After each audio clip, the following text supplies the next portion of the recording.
So I'm going to be reading a lot tonight, and I will try to engage and look up. But like I said, I'll edit this out.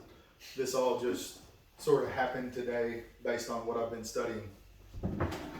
So the title of this is How Do We Know That the Bible is True, and How Do We Talk About It? First off, let's talk about what this conversation is and its argument is called, and why we must and are called to be engaged in it. Apologia, the Greek word that we get apologetics from, means a speech in defense of. Now, this can be in any realm of thought that you believe in. As a counter, there are atheist apologists in the world. There's Hindu apologists, Islam apologists, all kinds of apologists. Apologist doesn't technically just mean Christian. So if somebody says they're an apologist, you can ask what they are defending.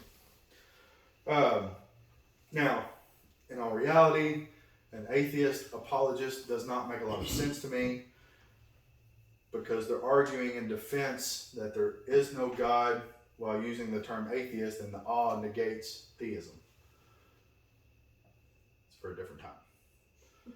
So atheists actually believe that there is nothing. If you want to know how an atheist actually thinks, listen to them talk. If they are a true atheist, they will not care about conversing with you about God. A militant atheist who is angry at God is just a theist that's mad. And at the end, we're going to talk about, I think I've talked about it a little bit, like the aseity aspect. Did I talk about that last week? I know you've heard it. You haven't? I have, but I wasn't here last week. Well, we're going to talk about that at the end of the class, the word aseity and how everybody is actually a theist in their own mind. I put forth that there is nothing as a true atheist. I've never met one because they're always mad about something and then they want to argue with me about God. And I don't argue with anybody about a unicorn. So, but we are giving a defense for why God. I believe in God from a standpoint that He was the only thing that was, period.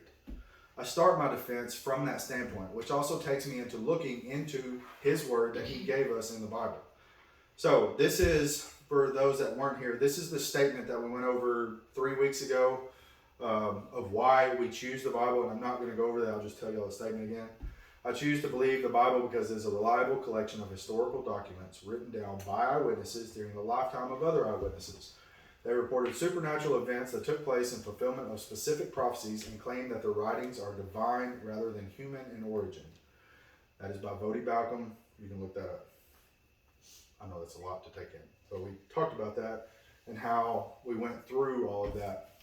I actually had several people ask about that video, so I will probably try to make a video going through that PowerPoint again so people can go back and sort of see it. But the whole point of that is if we take that statement and we break that down and say you took that to a court of law, that would be enough evidence to prove or disprove whatever you were trying to do.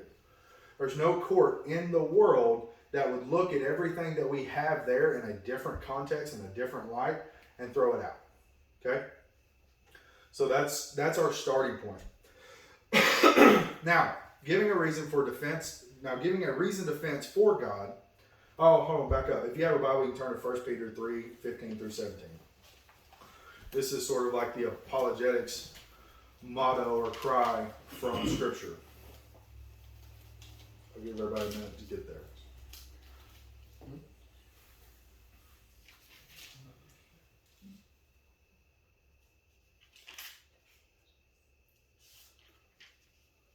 The pocket Bibles get there faster.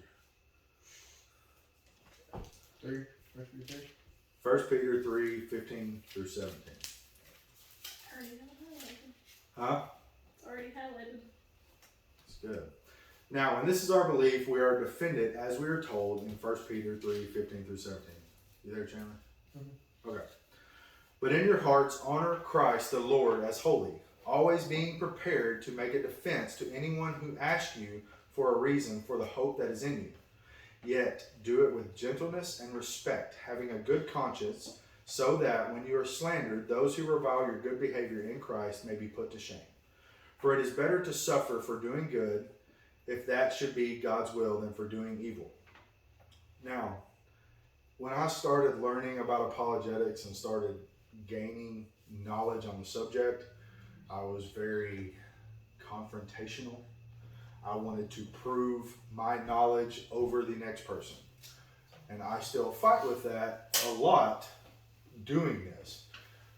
But Vodi Balcom, I'll go back to him because I guess I listen to him probably a lot. He talked about how when he started learning the faith, he had some Jehovah's Witness or Mormons come to his door. And he finally started learning enough that he just like completely destroyed them. Like took down everything they knew, was just happy, that he stood up for God. And then his teammate on the football team that was helping disciple him, asked him, he said, "What do you think they'll come back for another conversation?" And he was like, "Oh no," he was like, "They're done. I destroyed them. They're not coming back for anything." And he was like, "Well, actually you failed. You lost if they're not going to come back for another conversation." So doing apologetics, it's really good to keep that in mind, or just having a conversation with anybody. If you're not doing it from a place to have more conversations, you're really failing. Because tearing somebody down may feel good for a split second that you beat them in a game of knowledge, but it does nothing for the kingdom.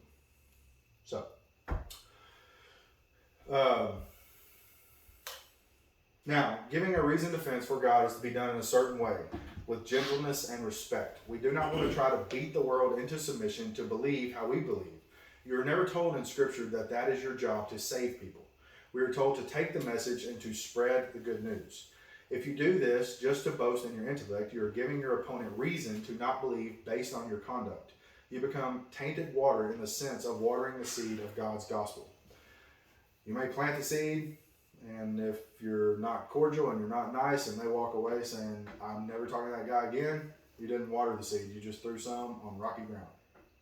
We'll use a biblical reference there. So instead, we do this with love, with the end goal to be gaining a brother or sister in Christ or to make someone think. Your only goal should be to end with the gospel in the conversation. No matter what you learn, that is your end goal. No matter what conversation you have, when Christ is brought up, your end goal is to spread the gospel, talk about the gospel. Now, I've had people say to me, "I can never do that. I'm not smart, or I don't know the Bible well enough to be an apologist."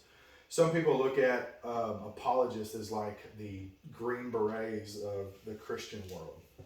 They're the only ones that can go out and really fight for the faith. And I'm not gonna lie, I was really intimidated by that, listening to some of these men when I started. And that's why we're going where we're going tonight with the presuppositional argument, because you really don't have to know a lot. You just have to have faith and know yourself and then stand behind what you believe. Like we were talking about in there, knowing a bunch of facts is cool and all, but if the other guy knows a bunch of facts and you don't have one more fact over his fact, okay, y'all just have the same amount of facts. But when we start talking about this, it gets a little different. So I want to put forth that you don't have to be that smart. And with a few tools and a sure belief in God, you can engage in most conversations on the opposing world. So I want to ask a question. This is to the room. Do y'all believe in absolute truth? Yes. Anybody not? Okay, I didn't think nobody would in this room, but still wasn't shocked. So the world wants to tell you that you really can't know anything for certain. To leave this argument open-ended, but I believe this is what Paul calls philosophy and vain deceit. Colossians 2:8 says, "Beware lest any man spoil you through philosophy and vain deceit after the tradition of men, after the rudiments of the world, and not after Christ." Now, I like philosophy. I wish I was better at it. I wish that I had more time to study it. I really do. There's lots of Christian people that think that we can't study philosophy and the arguments of the world and logics and everything else in debates and arguments and talk and speech, and that learning an epistemological argument is something that we need to leave out there. Paul didn't shoot down all philosophy. Now, I've talked about this before. Paul was the smartest man that you are probably going to read about. Paul was absolutely brilliant in what he knew. Paul was phenomenal. I hope that after some point in time, later on down the road, that I get to have a conversation with him. I know that's one of those things where we talk about people we're going to talk to in heaven, but all you're going to be doing is worshiping. It's just human thought. So, you will not stand in a highway. This is talking about, like, our world has objective truth, right? Anybody ever heard that? Or relative truth? Everything's relative. Nobody believes that, truly. Nobody. Because you will not stand in a highway and think the 18-wheeler coming at you is relative. Mm-hmm. I don't care how you put that. I don't care who you talk to. Nobody will stand in a highway. Ever. And just stay there. So another tool God has given us to know what is relative or absolute is children. I know that y'all do not have children, but if you've been around children, you will get this. So if you want to know some truth on what happened with someone else, ask a 6-year-old. You ever experienced that one? Mm. A 6-year-old is not going to lie. If they know something about somebody else, they're going to point at you, look, and they ain't whispering.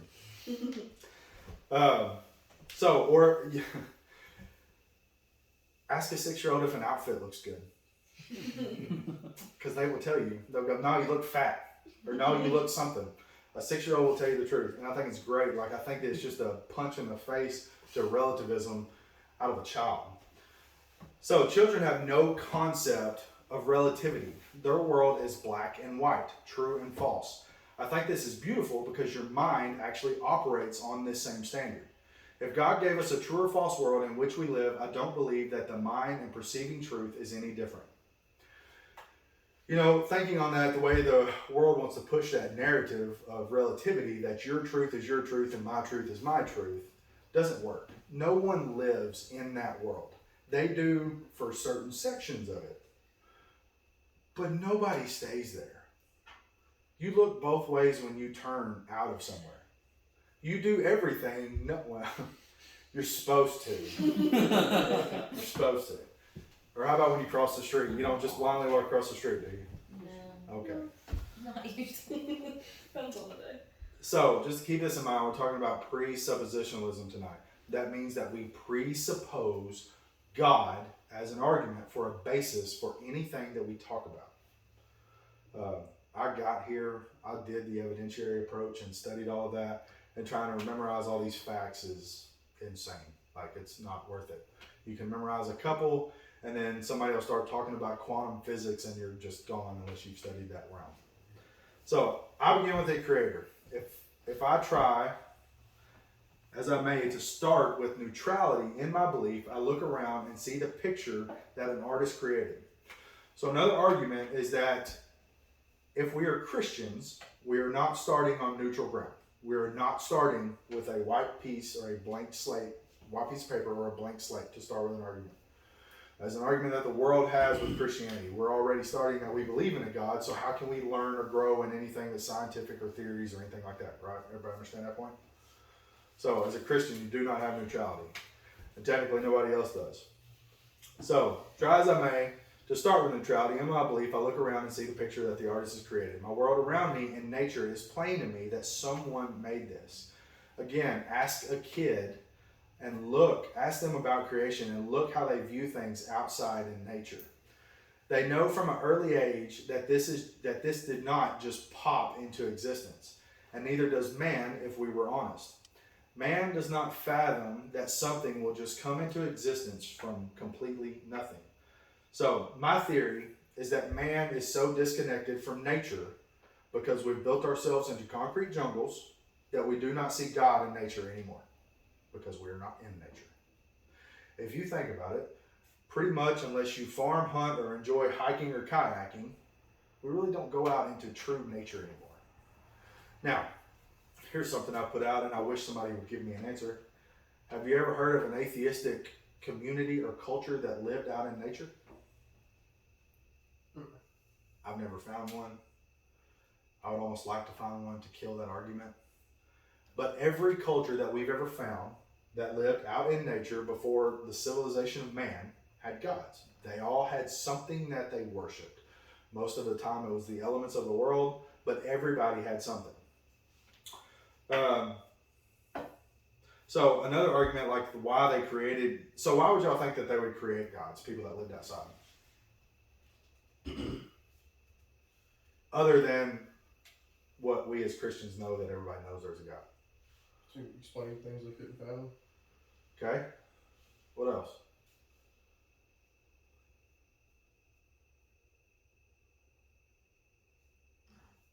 So what about this?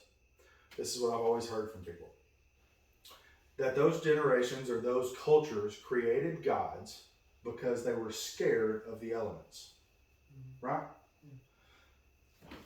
But if you think about that, that really doesn't make sense. I'm going to say they didn't understand the elements, but I'm going to say they made gods out of things that controlled their daily activities. You think of a sun, that controls your activity more than anything else in the world when you don't have artificial life, right? So my problem with they created gods out of all the elements that were happening because they couldn't understand them, and hurricanes and fires and all this stuff happened, was that if you really want to try to argue with me that these cultures that lived outside and went to war and fought and survived without a Walmart were not strong, independent, fearless people versus our day and age, got a real big problem with that. I think the weak modern man has talked about that they created gods out of that. Because I can't fathom a Roman being scared of a thunderstorm and saying that's a god. Right? So, as I said, if we start with the Creator, I start with the Word. Through research and deductive reasoning, I believe it is His book. We've covered this, why we choose the Bible. Honestly, dive into the Bible and tell me that man wrote it. You can't with an honest look. 3 continents, 40 authors, 3 languages. And then, here's the kicker. Anybody know how many, I don't think I've said this in here. Does anybody know how many prophecies are in the Bible about Jesus? Take a guess. How many? Okay, so let's back up. How many would be enough for you to believe it? How many prophecies would it take for it to be enough? Shout out a number. 3. 3. Okay. 5. Huh? 5. 5? I'll round it off, say 10. 10 probably pretty good, right? So the Bible has 456 prophecies that were fulfilled by Jesus. So check this out. Did you know that if you covered the state of Texas 2 foot high with silver dollars, marked 1, thoroughly mixed it, I blindfolded you, dropped you off at any point you wanted to go, and you could walk as far and wide and however long you wanted, but you only had 1 chance to pick up a $50 that I had marked. Y'all got a picture of that? Size of Texas, 2 foot high, 1 piece. So that is 10 to the 17th power of a percentage of a chance that one man would fulfill 8 prophecies. So that's a lot of numbers. 8 prophecies, that's how we get that number, that picture. And there's 456. So, somebody telling me that man wrote the Bible is literally an impossibility for that to have been predicted beforehand, and we know that it was, a long time earlier, and then for one man to fulfill all them, that is God's way of saying, no, you don't get to take that one from me. So, yes, all of my worldview completely starts within the beginning. The world tells me that this is not okay. They tell me that believing in God and using the Bible to state that is circular reasoning. And we can't do that. But belief in nothing and only using science and people who came up with a theory is the same thing. Neutrality is a myth. It is a unicorn. Can anyone tell me why man cannot start out a conversation in a state of neutrality? Why can you not start neutral in anything you do? Bias? Huh? Bias? When we're defensive, as humans are defensive about everything, so. Yeah. Like already have a belief system formulated for your personality, beliefs, background, stuff like that. Okay. Think biblically. What does every man have? And woman. And women. I'm saying man as in context of all creation. We have what kind of nature? Sin. We have a fallen nature. We cannot start out in neutrality because we are fallible human beings. We are all fallen. We are all sinful. There is no neutrality to start out with that. If you start out with something dirty, it does not start out as clean. Does that make sense? Is that a good picture? So we cannot start on an equal, clean slate because we are, by nature, already sinful, dirty people. Man is fallible, man can err. That's what makes a presumption based on that, if we take that biblically. All right, Psalms 14, 1 through 3. The fool has said in his heart, there is no God. They are corrupt. They have committed abominable deeds. There is no one who does good. The Lord has looked down from heaven upon the sons of men to see if there were any who understand, who seek after God. They have all turned aside. Together they have become corrupt. There's no one who does good, no, not one. Somebody else said that in Romans too later on. So in short, man starts from one or the other position. And before Christ enters your life, you are starting with, there is no God. So what about science and some of its theories that contend with the Bible? So science is we would say our big adversary, right? So what if I told you science actually started out by Christians? And science was the handmaiden to theology. And now the role is switched, obviously, in our day and time. But here's something to think about science. If we're driving down the highway and I tell you to look for a yellow car, what are you going to see? A yellow car. You're concentrating on seeing a yellow car. If I tell you to look for a black car, you'll miss the yellow one because you're concentrating on a yellow car. The point of this is if you start with the belief that there is no God, and we try to find scientific reasons on why there is no God, what are you going to miss? The things that point to a creator, the things that point to creation. You're going to find things in your data and get rid of that as a variable, and you're not going to look for the things that point to God. You can look up all kinds of stuff from Christian scientists, and it goes against everything you have ever learned in a textbook at school. But we don't get taught this. We are indoctrinated from a young age on how to think that they call critically by thinking and starting with there is no God, and science can prove or disprove that. So start with that. Start with there's a God. And then look at your worldview. Then look at science. Figure out what could have happened to cause the Grand Canyon, other than they tell us 1 million years of erosion and a river had to run uphill and cut down, when technically that river produces less than 15,000 cubic square feet per second. Anybody want to take a guess what the Mississippi does? 593,000 cubic feet per second. Anybody ever seen a Grand Canyon in Mississippi? No. So what's the difference there? How can that be? How can one cut down that many hundreds of feet, but yet the Mississippi that pours out that much water is never cut? You ever thought about that? No, we just think that the Colorado River cut through. What is Colorado? Mm-hmm. This is what. Yeah. Okay. We think that the Colorado River cut down through all this sediment and all this rock and got all the way to the bottom over billions of years. But yet the Mississippi's never done this. Like Mississippi would be easier too, like it's muddy versus it's rock. Exactly. Which way does the Mississippi go when it grows? It has grown. Huh? South, right? No, not south. Okay. Like the Mississippi cutting. Think about how it cuts and moves dirt. Which way does it expand? Why, right? Water. Because it's cutting the soft material away on top. It's not cutting through bedrock. Mm-hmm. The deepest part of the Mississippi is 200 foot that's down around Louisiana somewhere. That's the deepest part of the Mississippi. And if it's been going for billions of years and moving that much more water, to me, if the Colorado River cut that, then that should cut a creek. Makes sense? Technically, if you look at a geographical map too, the Colorado River would have had to run uphill to cut the Grand Canyon to go down. I don't know about y'all, but y'all go outside, pour some water on a hill, and it's going to go one way. It's not going to go up. If you ever become a plumber, just remember that. So another one I like, there's all kinds of things y'all can look up. Why is there pliable material inside of a dinosaur vertebrae? If it's billions of years old, that shouldn't be there. Look up how fossils are created. If there was a meteorite big enough to hit the world and create fossils all over the world, there wouldn't be a world. Look where most of dinosaur bones are found. They're found in plateaus leading up to a mountain and there's nowhere else to climb. Look at the silt deposits in the Gulf of Mexico. Figure out how much silt is deposited and add that up in years.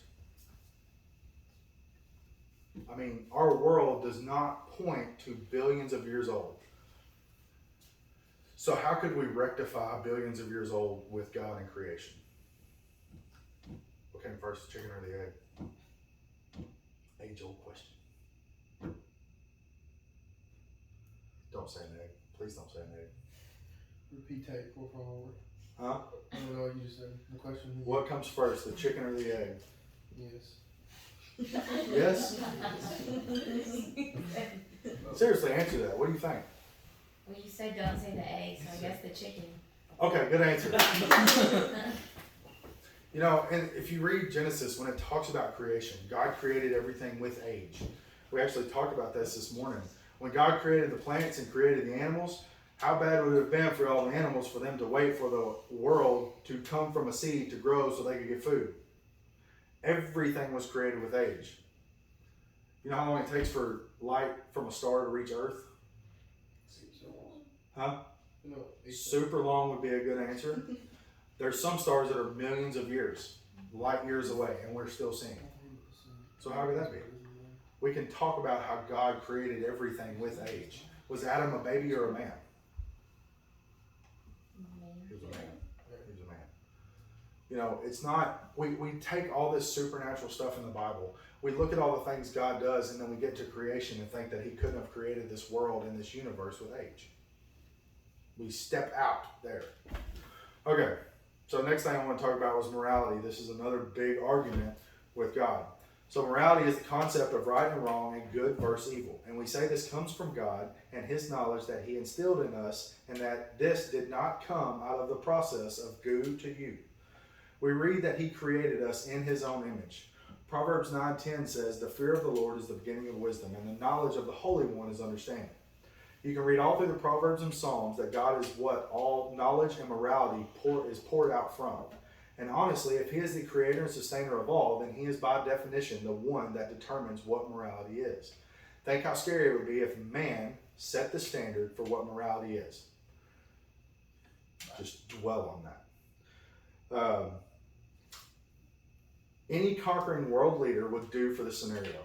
Nero, Stalin, or Hitler. Think of what we see today. Man is in too much flux from person to person to be the arbiter of what morality is. So let me ask y'all a question. I heard this on a debate, and I may have said it in here, I can't remember because I've talked to so many people. What if God had been evil and everything you know had been flipped? What if evil was actually good? Because this was a question that an atheist asked a pastor. He said, well, if God set the morality and the standard for good, he said, what if God would have been a demonic God who said that killing, raping, whatever would have been good? How would you answer that?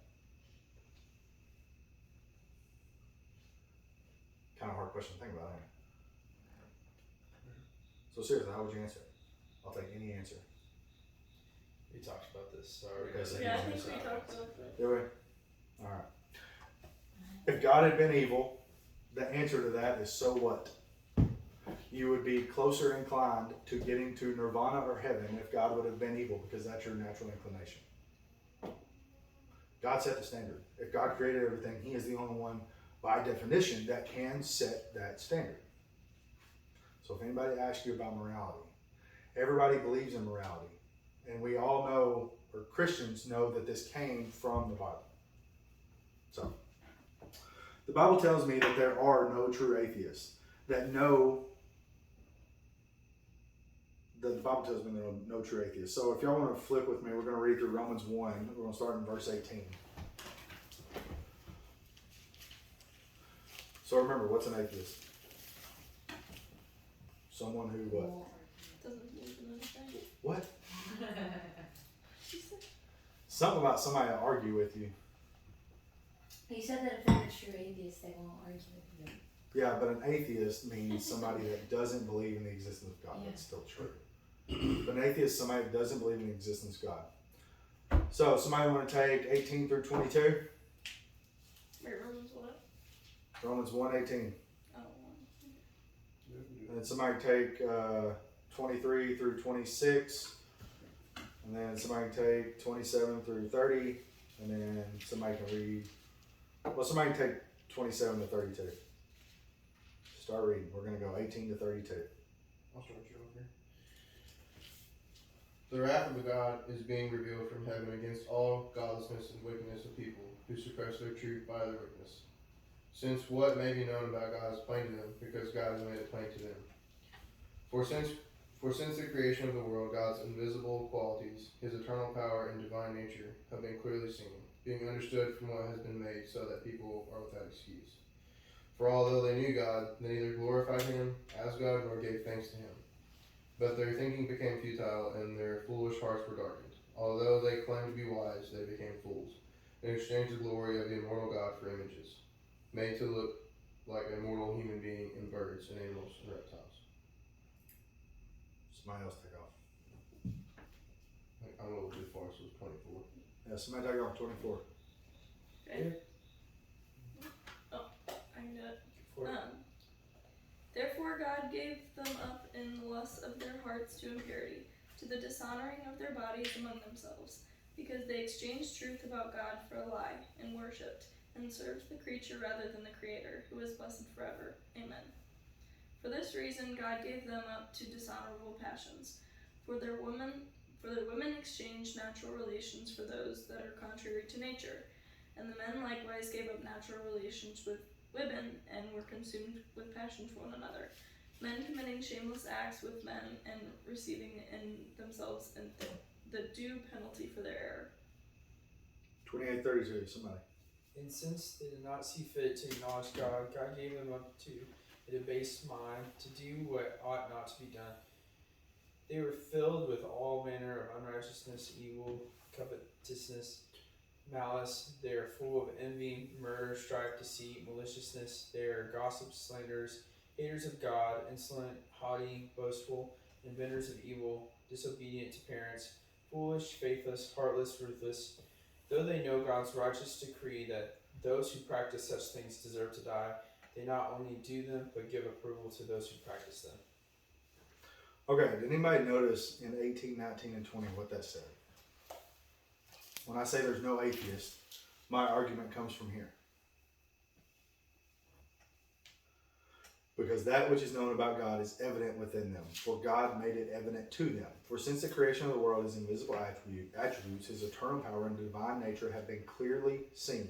Now, some people talk about this and call this natural theology, that we see God in nature. But I want to take it a step further. Where did it say God put his knowledge about himself? In us. So, I can't remember if it's been in here or the round table or whatever, that we have talked about why people will not be able to stand before God and say, I never knew you. This clearly talks about man suppresses God to become, quote unquote, atheist. But if we take the Bible for the value that we have in it, this is why I'm saying there's no such thing as an atheist, because an atheist does not know God. There is an atheist that chooses to suppress him. There's no such thing as a person who does not know about God. So, like, indigenous people would be more qualified as an atheist than an atheist in our culture? Like, if they never knew? Or you're getting into an argument here. Well, No, it's fine. And I mean, I'll talk about it for a minute. This falls in that argument of, well, how about people who have never had the gospel brought to them? Are they not going to be saved? Right? Yeah. That's the argument. And in all honesty, unless they hear the gospel, they will not be saved. I mean, there's no other way to get around that. There's no way to soften that. Mm-hmm. But here's the part. This still talks about that every man knows there's a God. You read in Genesis about early people who didn't have the gospel that knew of God. Think of Job. Job knew of God. And the only way that I've ever been able to talk about this or justify this is that if there is a person truly seeking God, I really do believe that God will make the rocks cry out for him. Mm-hmm. But unless somebody hears the gospel, because faith comes by hearing, they will not be saved, no matter what island or whatever they're on. This is the part where you have to get to that God made some people for his glory, or he made all people for his glory. Some are for vessels of wrath. That is biblical, and I don't know how else to get around that. There is no way to soften that one up. And people do not like that. But unless they hear the gospel, there's nothing unless they truly seek after God. He makes a rock cry out. But to take heart a little bit, you can actually read a bunch of these stories, and this is why I have hope that this happens all over the world. And I do believe that there's probably going to be some people that ain't ever seen modern technology in heaven, because you can read about all of these Muslims that have dreams that search out for God. And you can read about some of them that have dreams that are so pinpoint accurate, in the gospel that it is insane and you would swear that they had read a Bible. So we know about them because they're in a little more modernized culture. So I do believe that God does save people globally around the world where he chooses. But there's no way to soften that up, that if they don't hear the gospel, they don't know about salvation from Yahweh, they're not going. Well, it just kind of ties back to our religious responsibility to spread the word, take it to wherever, kind of stuff. So, did I ask, has anybody ever heard my aseity argument about Big Bang? You have, right? Have any of y'all? Have you heard it? Yeah. Alright, cool. I'm talking to y'all five. Alright, so I had a conversation at the college with... We talked about it last week, didn't we? Y'all heard it? Didn't we talk about it We last talked week? about the Big Bang, I'm not sure. Yeah. I don't know Specifically. if it was this story. This is for y'all too. Y'all can hear it again so you memorize it. Yeah. Alright, so the Big Bang. Y'all know a little bit about the Big Bang, right? What was the Big Bang? What was it before the bang? No, it was something. The nothing that is something, or something that's nothing that Yeah, what you- talks about. Yeah, which you believe nowhere else in any realm of life, right? So the something that was nothing, that was a star, ball, square, triangle, whatever shape it wanted to be, because it was floating through infinite nothingness, being nothingness that created all out of nothing. Yeah. But whatever it is, people say that matter was compacted in one singular event that exploded out into all of everything that we know. But you know, as I've thought about this, even more on that nothingness that was everything that exploded out into complete nothingness was making everything as it went, including space. So, anyways, so does the term aseity ring a bell? No? All right. Aseity means having self-derived, it's self-derived, like it can live within itself. It needs nothing outside of itself to survive. That's what aseity means. We start with that definition for God. In our worldview, there is nothing other than God that has aseity, because we die. However you want to slice that, hurt your feeling, sorry, we all gonna die. That's what I told them. But their ball, star, square, triangle, whatever shape you wanted it to be, had aseity, because it was floating in nothingness with everything in it for all of eternity, however you want to state that, because technically before space there was no time. But that ball had aseity in it, right? So the Big Bang, their singular event, has the same definition and starting place that we start with on God. So technically there is, I'm still standing by my argument, there is no atheist. They believe in something else that had the same terminology as what we started off with a Christian God, and that's what they use for their God. It's just matter, and they don't have to put emotional ties or law ties to it. Make sense? I'm confused if, like, they think, well, why do they think that it exploded is my question. I don't know. Newton's third law kills that one too. So, I don't know. I mean, you've never heard anything about before the Big Bang because they use the argument it just was. Okay, that's fine. God just was. I'll start there too. I just have intelligent design, and you have random chance, luck, and time. Take away one of those, you have nothing. So, all right, back around. So I've been talking about what I'm getting at is called presuppositionalism. That means we start with God. We start with the Bible. We start with that as our authority. And the other side of that is you can take an evidentiary approach where you talk about facts and you try to argue somebody, I know more facts than you. And there's something else called a historical approach. I don't mind that. You can look that up if you want. I like doing all three. If you're talking with an atheist or somebody not of your worldview, there's no point in doing the evidentiary. You're wasting your time. Start with a logic starting point of God and then carry your argument on from there. If you're talking with Christians, you can use, or somebody who is curious in the faith, you can do evidence-based things. And this is where I would tell you, it is still a good idea to know some of those by going to Christian Scientists and looking these things up. Okay?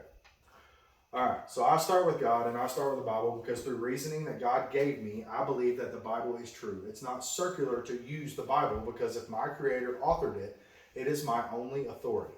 So if I start with God and by reasoning choose the Bible, then I believe it is uncorrupted and infallible, and I will never lay that down, or that God is and that the Bible is true.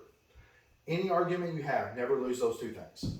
Never lose the starting point that God is here, God has been, God is the only thing that was, and that the Bible is His Word. If you believe those two, and that is your faith, and that is what you hold on to, no matter what argument, whatever they want to make you let down, never lose those two in an argument, or a debate, or anything like that. Those are your starting points. Those are what you believe, and it is fine to start there, no matter what the world tells you. You don't have to start an argument with starting back on a clean slate. If you've come to this faith and you are saved and you believe this, you're fine. Start there. Don't give it up. So if I start with God, the reason to choose the Bible, then I believe is uncorrupted and infallible, and I will never lay that down. This is Romans 3, verse 4. May it never be. Rather, let God be found true, though every man be found a liar, as it is written, that you may be justified in your words and prevail when you are judged. Okay. Did I just confuse the crap out of everybody? Did everybody follow? Sort of? I'm there. A couple terms we need to define, but Start that off now. I'm going to pause it or just stop it? Stop